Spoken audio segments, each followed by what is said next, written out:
This is only my third trip to New York. Where I grew up was, in the Bay Area, but my father, there was a preacher of a church, and he grew a church from about 20 people all the way up to over 6,000 in the 80s. So I grew up with this sort of hyper religious upbringing, and almost like a view of America as a holy nation, like a nation that was specifically blessed by God to be the leader to the world and should be Christian.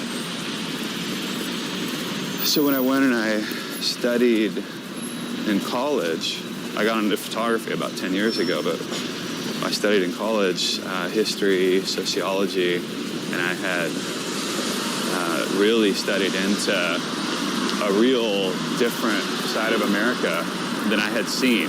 And so I feel almost like a collision of views of America. One that is God bless America, and another one where groups have just been hammered, and especially African Americans. I see it in this totally different light, and I saw it in this light.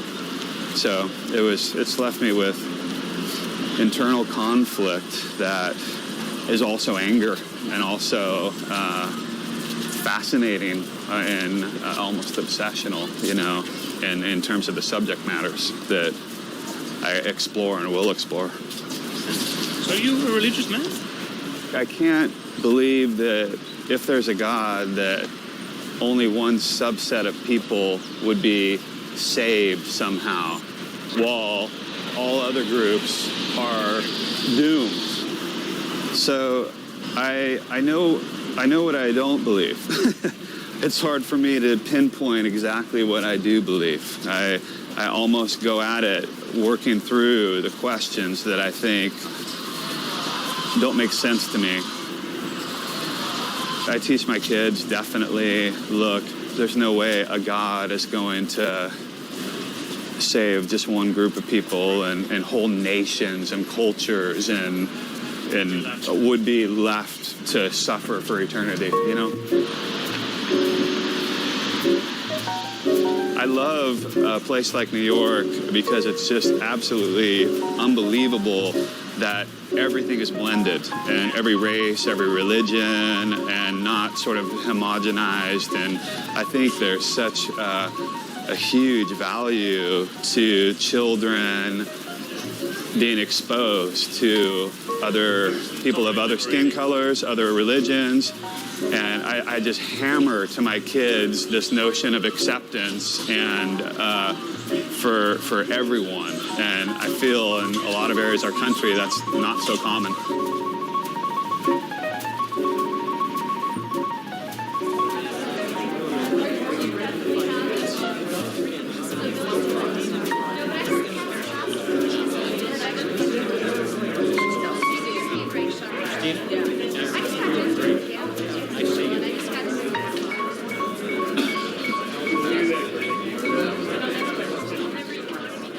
So importantly, I think my early life, where I come from, feeds a lot of the obsessions that I have. I was born to the son of a preacher. That's him in the middle. And his father was also a preacher. All of my uncles, my cousins are all missionaries and preachers. Everyone in my family is devoutly Christian and just immensely so. It was something that's really formed a lot of my view of this country from a child. My father right here was speaking to the city council. I think the event was to prevent gays from having a parade at the time.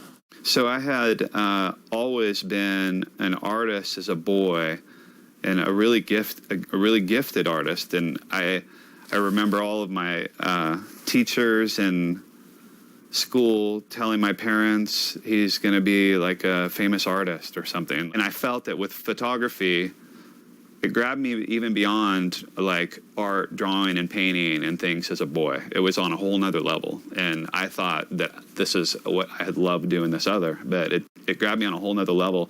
I think it was endlessly fascinating in the way that you could use images almost like a puppet master, and that by color and light and notions of human language and subject, all of these things could work as orchestrators of how viewers would react and what they'd feel and what they'd read.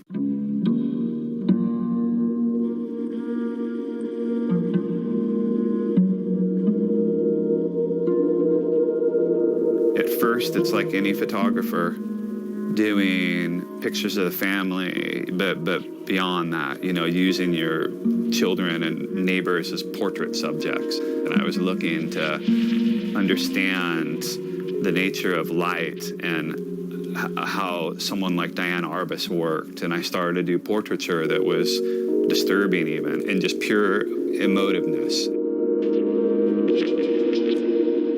I didn't study art, I studied history.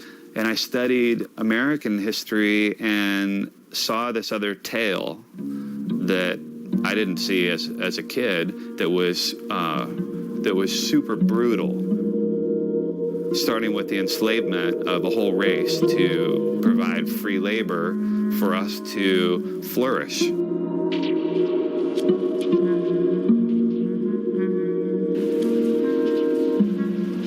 On the backs of these people were labor that we could economically thrive under.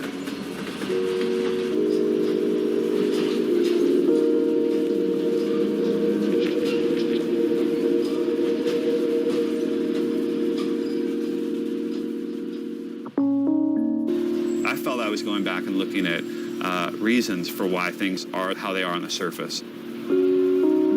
Most of the communities that I focused on are American communities that are devastated and that are not really participating in the American dream. With New Orleans and Louisiana, this image has a really distinct feeling. There's cemeteries all over the city, and the city, in terms of American history, is an older city, and it's imbued with a certain sort of feeling, and the cemetery here worked perfectly.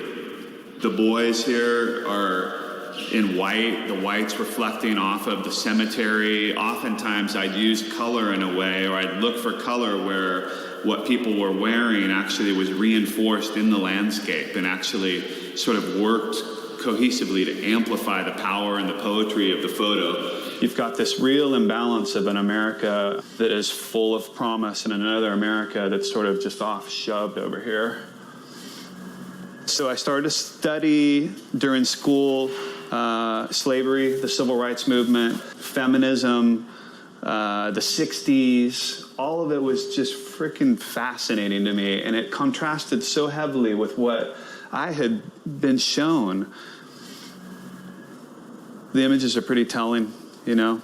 If you look back on it during a certain part of our history, you've got only whites that appear in pictures that are happy and normal. And every other picture, if there's Hispanics or African Americans or anything, it's either pictures of riots, or it's pictures of poverty, or it's pictures of some sort of slight or insult.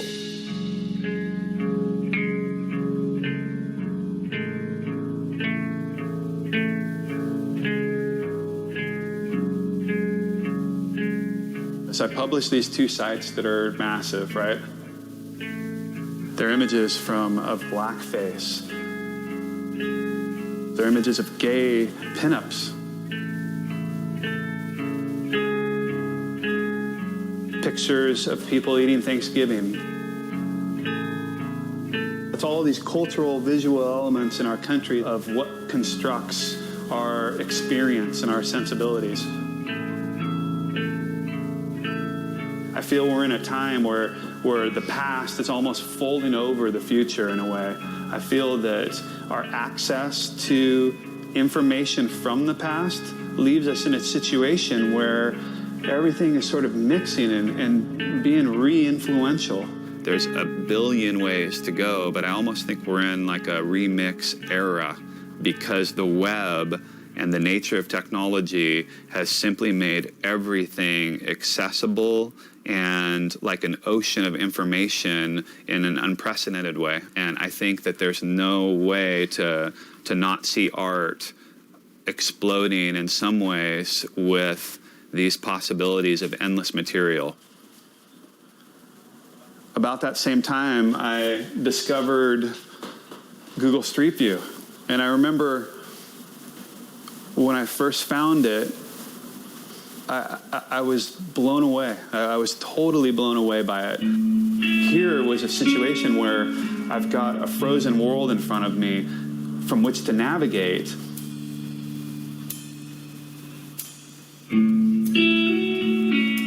I had these elements of composition and framing and choice akin to street photography. And when I started to dive into this platform, within a day or two, I remember pulling out my cell phone and snapping pictures of the screen, the monitor, kind of framing them in. I remember the first thing I thought is, oh my God, I can literally go traverse every street in Detroit.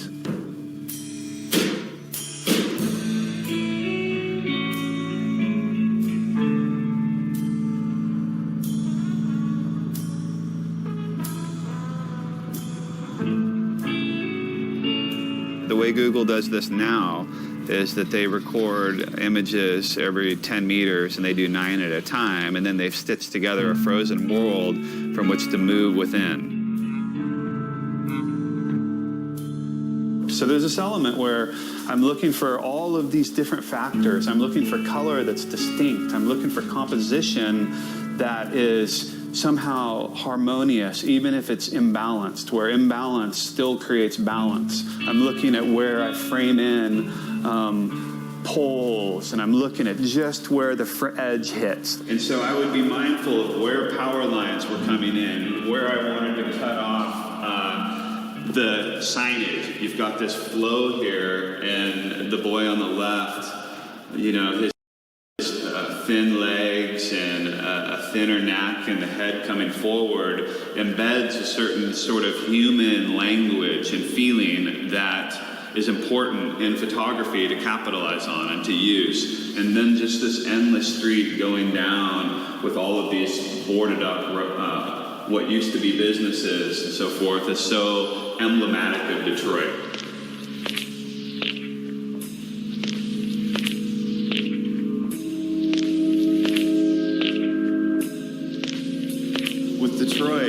This is a city, I think, that even everyone outside the U.S. sees as almost a symbol of where our system breaks down. The whole city just completely ravaged.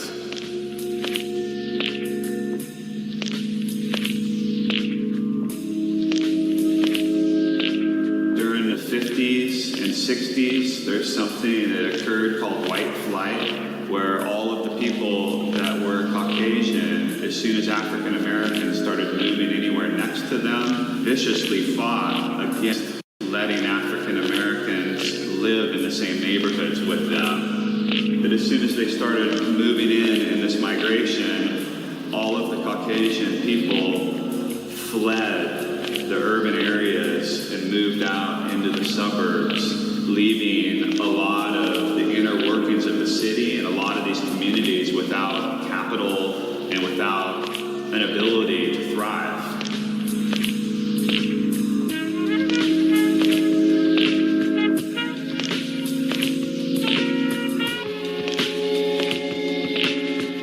The work also fed a feeling of anger over the way that this revelation unfolded to me about America, from having it once be this hero to me as a kid, because it was to my whole family, and then seeing it as a villain, right, in both ways. We've got one class that is top-weighted financially. You know, I think I saw a stat that the top, if you can believe this, it's pretty remarkable. I think the top 5% of individuals hold 40% of the wealth in the country, which is you know, people would say, okay, that's part of capitalism and it's an A and stuff, but whatever the reason is, that's just a crazy statistic to me.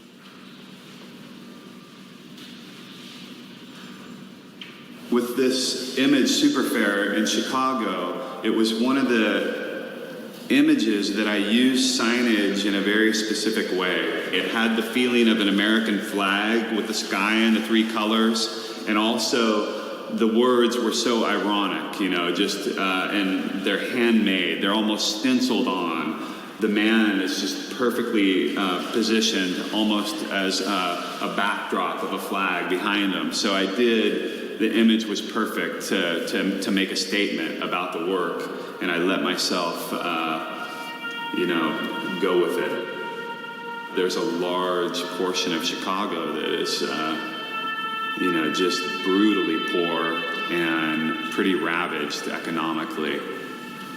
In most of these communities, all of the grocery stores have even left, and it's really liquor stores and lotto to try to win the lottery, and check cashing to try to capitalize on people's inability to have a bank account. And these are the cities, too, that our media doesn't even really talk about. You get into the presidential elections right now, and you don't really hear anything about this class of our country. It's sort of like almost an invisible part of America. So the way that this work was done was totally detached, totally machine-made, and non-interactive. What I realized when I started into this project is that the very act of detachment loaded the work in a really strong way with emotions that I wanted to be embedded in the work. I viewed through my computer this America as like a giant chessboard, and I'm focusing on the pawns, no power, and being moved by other machinations of industry or economics or decisions being made that affect them that are not decisions that are directly made in Washington and so forth. And so, not by accident, it almost felt that way because of the height of the camera, the blurred faces. It detached the personalization and made the people symbols of their environment and almost archetypes. When I looked at the images of Detroit often, because of this high definition street view camera, it almost made it feel like Disneyland or something. It actually took away from the reality of the situation. The street view has the ability to zoom in 50%. And when I zoomed in, the image background broke down enough to be seamless with these other images of that were taken initially by Google with the early cameras. In these cases, I felt that dilapidation and older cars reinforced the feeling of American decay that really is there.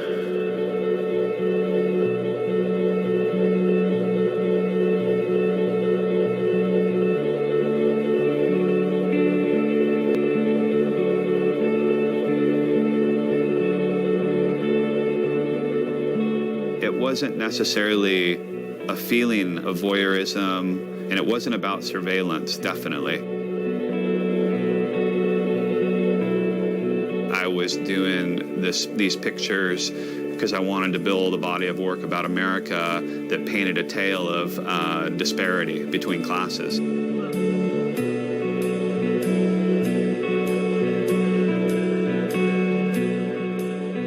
I was really looking and moving through this with the same satisfaction of that a street photographer gets when they frame in a scene and it's a piece of poetry.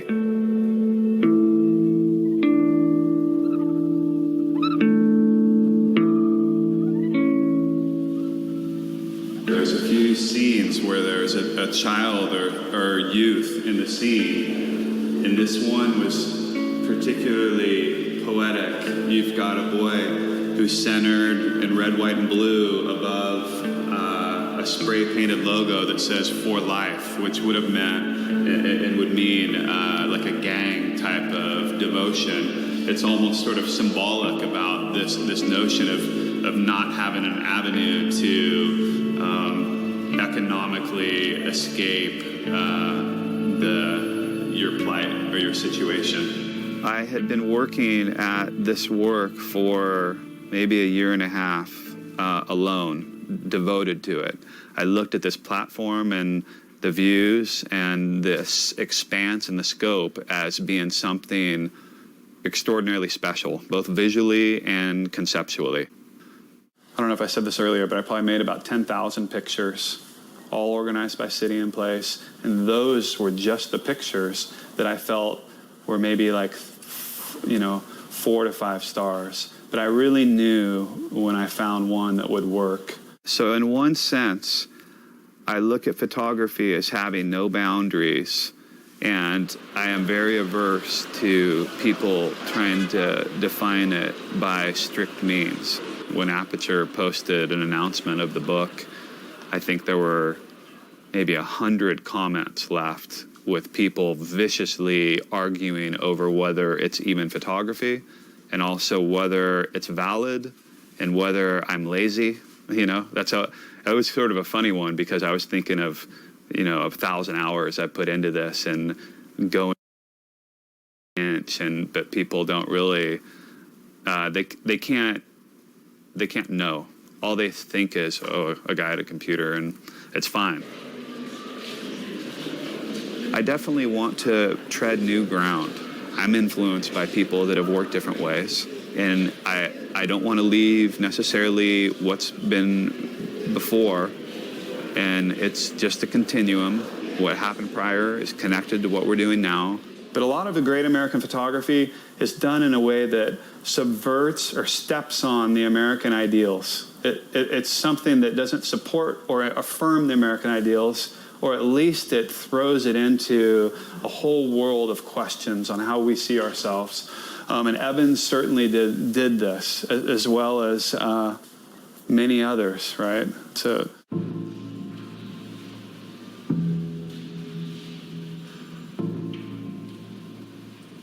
Another image in Dallas, you've got quick car wash, but everything is just empty, and the color had to be distinct and vibrant and powerful. I was heavily influenced by photographers like Eggleston and Stephen Shore, and an explosion of sort of color photography done in the 70s, and it carried into the way that I handled these pictures.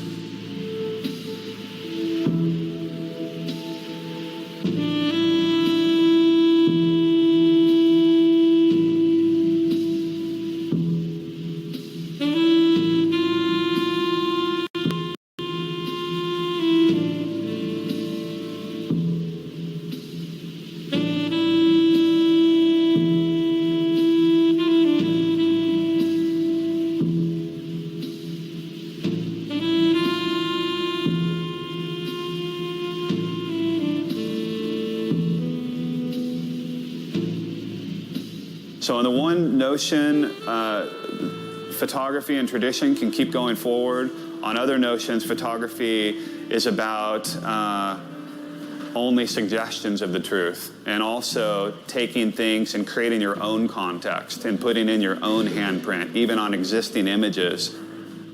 So I think as we enter this new era of appropriation and dealing with imagery from the web and using images that you didn't author yourself, you have to speak with a voice that is defined, and context should be generated in the act of what you do.